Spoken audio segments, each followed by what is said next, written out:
आपण आता आहोत भोसले नॉलेज सिटीच्या ह्या ऑडिटोरियममध्ये आणि आपल्यासोबत आहेत आंतरराष्ट्रीय ख्यातीचे शास्त्रज्ञ पद्मविभूषण डॉक्टर रघुनाथ माशेलकर. माशेलकर सर, तुमचं खूप खूप स्वागत आहे. सकाळपासून आपण तुमचं ऐकत आलेलोच आहोत, म्हणजे अक्षरशः भारावून गेलेलो आहोत तुमच्या विचारांनी. मला एक प्रश्न विचारायचा वाटतं आपल्याला की ज्ञानेश्वरी ते विज्ञानेश्वरी हा जो काही प्रवास आहे या संदर्भात तुम्ही आणखीन विस्तृत काय सांगाल? सर्वप्रथम मला अच्युतराव त्यांच्याविषयी बोलावंसं वाटतं की त्यांनी ह्या संस्था उभारल्या आहेत आणि शिक्षणातूनच भविष्य घडणारं असतं, तर एवढ्या हजारो मुलांचं भविष्य ते घडवत आहेत. त्यांचं कौतुक करतो मी. त्यांच्यामुळे मी इथे आलो आज, कळलं की नाही. आणि फार कौतुक वाटलं त्यांनी जो कार्यक्रम आतापर्यंत झालेला आहे, तर त्यातला हा महत्त्वाचा भाग असा आहे की ज्ञानाधिष्ठित समाज, नॉलेज सेंटर सोसायटी हा महत्त्वाचा भाग आहे. आणि त्यामध्ये समाजातला प्रत्येक घटक त्याने ज्ञानाचा वापर करणं आवश्यक आहे. मग तो शेतकरी असू दे किंवा एखादा शिक्षक असू दे किंवा एखादा ज्याला आपण म्हणतो कारखान्यात काम करणारा एखादी व्यक्ती असू दे. आणि ह्यामध्ये काय होतं की विज्ञानाने आता भयंकर प्रगती केलेली आहे. आणि जसं आपण पाहिलं की कोविडमध्ये जर हे विज्ञान नसतं तर आज आपण जगलो नसतो, त्यातनं वॅक्सिन आलं नसतं, डायग्नॉस्टिक आलं नसतं, कळलं का. आज आपण जगतो ते त्याच्यामुळे. आणि त्यामुळे विज्ञानाची कास घेणं, मुलांना त्यांना विज्ञानाची आवड त्याच्यामध्ये निर्माण करणं, त्यांनी वैज्ञानिक दृष्टिकोन ठेवणं समाजाने, आणि विज्ञानाच्या प्रगतीची जी अनेक दालनं आता नवीन उघडत आहेत, त्याला आपल्याला आज जे वेगळ्या संधी मिळत आहेत त्या वापरून पुढचा प्रवास करणं हे फार महत्त्वाचं आहे. आता उदाहरणार्थ आपण डिजिटल म्हणतो. डिजिटल टेक्नॉलॉजीमुळे काय झालेलं आहे की गावापर्यंत जे ज्ञान शहरात असतं ते पोचलेलं आहे. आणि त्यामुळे तिकडच्या मुलांना कळलं की नाही, तिकडच्या प्रत्येक व्यक्तीला संधी मिळते. नाही तर पूर्वी ते लायब्ररीमध्ये जाऊन पुस्तकं वाचल्याशिवाय कळायचं नसतं. आज पुस्तक आपल्या हातात आहे, सो ॲज टू से. तर भारताला यामध्ये प्रचंड संधी आहे, कारण भारत हा तरुण देश आहे. आणि जर आपण आपल्या अपेक्षा आकांक्षा जर वर ठेवल्या तर भारत हा विकसित देश नक्कीच होईल. विकसनशील राहण्याची आवश्यकता नाही, आणि हे आपल्याला भरभर करायचं आहे. म्हणून जेव्हा मी ज्ञानेश्वरांकडनं विज्ञानेश्वरांकडे म्हटलं, ज्ञानेश्वर अत्यंत महत्त्वाचे आहेत, मी त्यांना प्रचंड मानतो. पण त्याचबरोबर विज्ञान आणि विज्ञानेश्वर हा जो नवीन मार्ग आहे, आज देशांची ज्या प्रगती झालेल्या आहेत, अमेरिका म्हणा, युरोप म्हणा, साऊथ कोरिया म्हणा, चायना म्हणा, यांनी हे सगळं केलेलं आहे. त्याच्यामध्ये आपण पुढे झालं पाहिजे. आणि आपली जी तरुणाई आहे ही आपली ताकद आहे माझ्या मते. सर, त्याचबरोबर आपण आता सकाळपासून ऐकत आलो की टेक्नॉलॉजी किती महत्त्वाची आहे किंवा टेक्नॉलॉजीने आपण काय करू शकतो. परंतु हे करत असताना टेक्नॉलॉजी महत्त्वाची आहे की मनुष्य महत्त्वाचं आहे? कारण आपण म्हणतो की मन करारे प्रसन्न सर्व सिद्धीचे कारण. ही सिद्धीची म्हणजे प्रसन्नता जी आहे किंवा सिद्धी जी आहे ती आर्टिफिशियल इंटेलिजन्सला कधीच येऊ शकत नाही, ते एखादं मनच करू शकते. मग हे करत असताना आज आपण कुठे जातोय, थोडंसं म्हणजे यामध्ये माणसाला महत्त्व द्यायला पाहिजे की टेक्नॉलॉजीला महत्त्व द्यायला पाहिजे? शेवटी असं आहे की टेक्नॉलॉजी वापरतो कोण? माणूस वापरतो, बरोबर. आता आपण ड्रोन ही टेक्नॉलॉजी डेव्हलप केलेली आहे. त्या ड्रोनने आपण कुठे एखाद्या दूरगावी संकट आलं तर तिकडे आपण औषधं पाठवू शकतो आणि माणसं वाचवू शकतो. पण त्याच ड्रोनने आपण माणसं मारू शकतो. आता माणसं मारायची का माणसं जगवायची हे कोण ठरवतं? माणूस ठरवतो ना शेवटी. इंदिरा गांधींचे जे गार्ड होते त्यांना रायफल्स दिल्या होत्या त्यांना प्रोटेक्ट करायला. त्या टेक्नॉलॉजीचा त्यांनी काय वापर केला नाही का? तर ज्याला आपण टेक्नॉलॉजीचा ड्युअल यूज म्हणतो. आणि म्हणून आपलं जे शिक्षण आहे त्या शिक्षणामध्ये आपण ज्ञानसंवर्धन, बुद्धिसंवर्धन, विचार संवर्धन, व्यक्ती संवर्धन यावर भर देतो. पण मूल्य संवर्धन, कळलं का, हे फार महत्त्वाचं आहे. एथिक्स. तर त्यामुळे माझ्या मते असं आहे की शेवटी आर्टिफिशियल इंटेलिजन्स येऊ, नवीन कुठल्या टेक्नॉलॉजीज येऊ, हे आपल्या हातात असणार आहे.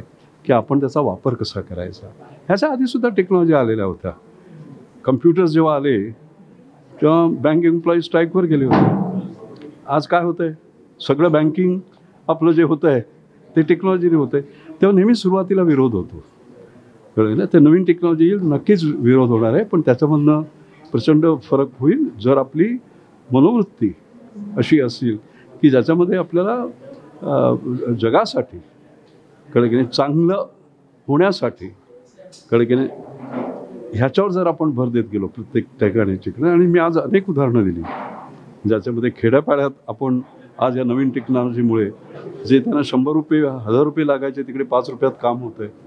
आणि कितीही तुम्ही दूर असा तुम्हाला तुमचं ब्लड प्रेशर म्हणा, तुमचं हिमोग्लोबिन म्हणा, तुमचा ECG म्हणा, तुमचं कॅन्सर डिटेक्शन म्हणा, हे तुम्ही करू शकता. हे मी आज सकाळपासून दाखवत आलेलो आहे. हा टेक्नॉलॉजीचा चांगला वापर नाही का, हाच करत राहायला पाहिजे. आता जसं तुम्ही म्हणालात की आपण सकाळपासून हे टेक्नॉलॉजीचा वापर, परंतु हे करत असताना जसं तुम्ही म्हणालात की सायन्स हे पुअर पीपलसाठी वापरलं गेलं पाहिजे किंवा त्याचा यूज झाला पाहिजे. मग आज आता तुम्ही जी काही 2 उपकरणं दाखवलीत, ECG मशीन किंवा ते सेन्थिल हे जे दाखवलं, ही जी काय आहेत ह्या सेन्थिल किंवा ते जे ECG मशीन आहे त्याचे 30 लाख ECG कार्डिओग्राम काढले गेले अख्ख्या जगभरात असं आपण म्हणाला. त्यातले भारतातले किती होते? कारण ही जी मशीन्स असतात ही आपल्या सर्वसामान्य माणसांना खेडोपाड्यामध्ये कधीच मिळत नाहीत. तो 1200 रुपयाच्या 1500 रुपयाच्या कार्डिओग्रामसाठी डॉक्टरकडे जातो. ही जी दरी आहे ती कुठेतरी थांबायला पाहिजे असं वाटते का? ही 70 ते 80% भारतात वापरली गेली आहेत. आधी ते भारतात प्रूव्ह झाल्यानंतरच बाहेर गेली. बाहेरची लोक ती घेणार नाहीत आपल्याकडे प्रूव्ह झाल्याशिवाय. कळलं की नाही. तर ब्रेस्ट कॅन्सरच्या टेस्टसुद्धा आता गोव्यामध्ये इथे तुम्हाला सांगतो, मी गेल्या वेळी जेव्हा आलो होतो तेव्हा यांना मुख्यमंत्र्यांना भेटलो होतो. त्यांनी 1 लाख स्त्रिया घेतल्या ते स्कॅनिंग करायला आणि त्यातल्या 70,000 झाल्या होत्या. हे ह्याच्यात झाले. तशा अनेक स्टेट्समध्ये होतं आहे. भारतातच याचा जास्त उपयोग होतो आहे कारण कमीत कमी खर्चात जास्तीत जास्त त्याचा फायदा व्हावा हे भारताचं म्हणजे खासियत आहे ज्याला आपण म्हणतो. जाता जाता एकच प्रश्न विचार असं वाटतो की आपल्यासारखा आदर्श घेऊन पुढे जाण्यासाठी सिंधुदुर्गातली अनेक मुलं इच्छुक आहेत, त्या वाटेवरती आहेत, परंतु त्यांना तेवढा फोकस किंवा त्यांना तेवढा एक पाथ मिळत नाही. अशा विद्यार्थ्यांना तुम्ही काय सांगाल? कारण आज छोट्या मोठ्या गोष्टींनी निराश होऊन आत्महत्या सारखा मार्ग स्वीकारणारे विद्यार्थी भरपूर झालेले आहेत. म्हणजे आत्ताच्या आता गेल्या आठवड्यात आमच्याकडे 3 अशा विद्यार्थ्यांनी आत्महत्या केल्या. हे जर बघितलं तर अशा विद्यार्थ्यांना किंवा अशा तुम्ही आशादायी आहात असं सातत्याने सकाळपासून आम्ही ऐकत आलो आहोत, त्यांना तुम्ही आशेचा काय मार्ग सांगणार? हे तुमचं भविष्य तुमच्या हातात आहे हे लक्षात ठेवा. दुसरं कुणी तुमचं भविष्य ठरवू शकत नाही. तर जगात काही होऊ दे, मी यशस्वी होणार ही भावना असणं महत्त्वाचं आहे.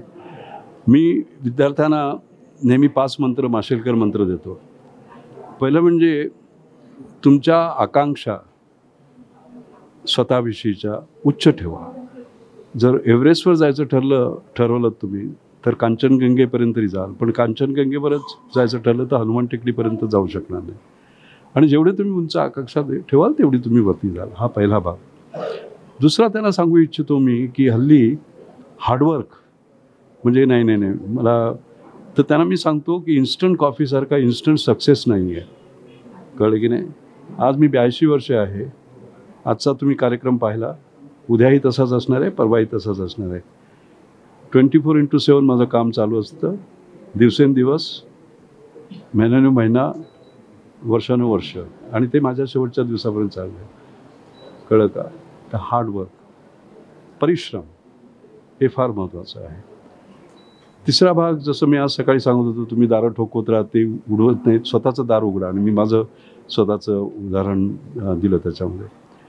चौथा भाग म्हणजे मी मुलांना म्हणतो, you can do everything, anything but not everything. कळलं का. तर त्यामुळे फोकस करणं की मी ह्याच्यामध्ये चांगलं आहे. कारण मुलं भरकटत जातात आणि एक लक्ष ठेवणं त्याचं. आणि शेवटचा मुद्दा मी नेहमी म्हणतो की तुम्ही कुठे आहात, काय आहात हे महत्त्वाचं नाही आहे. तुम्ही काय व्हाल हे तुमच्या भविष्यामध्ये आहे आणि त्याला काही लिमिट नाही आहे. जसे माझे प्रोफेसर सेनाराव, जेव्हा मी FRS झालो, मी म्हटलं, त्यांना फोन केला, सर मी FRS झालो. आणि जसं मी म्हटलं, महाराष्ट्रातला एकच आतापर्यंत झालेला आहे, मोठा मान आहे, नोबेल प्राईज नंतर सहज. ते मला काय म्हणाले माहिती आहे का, नॉट बॅड. नंतर मी आणखी मला एक मोठा मान मिळाला, वर्ल्ड अकॅडमी ऑफ सायन्सचा, नॉट बॅड. असे अनेक हे मिळाले आणि प्रत्येक वेळी ते मला नॉट बॅड म्हणायचे. अरे म्हटलं मी काय केलं म्हणजे तुम्ही इम्प्रेस व्हाल? तर त्यांनी जे उत्तर दिलं हे विद्यार्थ्यांसाठी फार महत्त्वाचं आहे. ते म्हणाले की you are climbing on ladder of excellence. उत्तमतेच्या शिडीवर तुम्ही जात आहात आणि जे लिमिट आहे ते फक्त तुमच्या डोक्यात आहे. तुम्ही कुठपर्यंत पोचाल काहीच सांगू शकत नाही. कळलं का? आज अच्युतरावांनी जी संस्था केली आहे ती 10 वर्षांनी MITच्या सुद्धा पुढे जाईल. काही सांगता येत नाही आपल्याला. आपण लिमिट ठेवता कामा नये, नाही का? तर ह्याचा अर्थ असा की तुम्ही जरी काही मिळवलं तरी मला तुम्ही म्हटलं पाहिजे my best is yet to come. माझ्याकडनं अधिक उत्तम काम अजून होणार आहे. तर ह्या मुलांना सर्वांना माझा एकच संदेश आहे, सकाळी उठायचं. मग तुम्ही 18 वर्षाचे असा किंवा 80 वर्षाचे असा, सकाळी उठायचं आणि म्हणायचं my best is yet to come. आणि आज ते येणार आहे. 18 वर्षाचं असताना म्हणा, 19व्या वर्षी म्हणा, 50व्या वर्षी म्हणा, 88 वर्षा म्हणा. आणि जर संबंध भारतीयांनी 140 कोटी भारतीयांनी सकाळी उठून म्हटलं my best is yet to come, आणि केवळ माझ्यासाठी नव्हे माझ्या देशासाठी, तर आपला देश कुठे जाईल? वरती जाईल. बरोबर आहे ना? धन्यवाद. हे 5 माशेलकर मंत्र. आपण बघितलं डॉक्टर माशेलकरांनी आपल्यासोबत संवाद साधलेला होता. आज संपूर्ण सिंधुदुर्ग जिल्ह्याचीच परिस्थिती अशी आहे की तुका म्हणे धन्य झालो जे जे इच्छिले ते पाविलो. आणि हे सगळं आपल्याला हे सगळं करून दिलं आहे ते भोसले नॉलेज सिटीचे डायरेक्टर अध्यक्ष अच्युतराव सावंत भोसले यांनी. त्यामुळे त्यांचे तर आभार आहेतच, परंतु तमाम सिंधुदुर्गवासियांच्या तर्फे आणि कोकण स्टार लाईव्हच्या संपूर्ण परिवारातर्फे मी डॉक्टर माशेलकरांचे खूप खूप आभार मानते. धन्यवाद.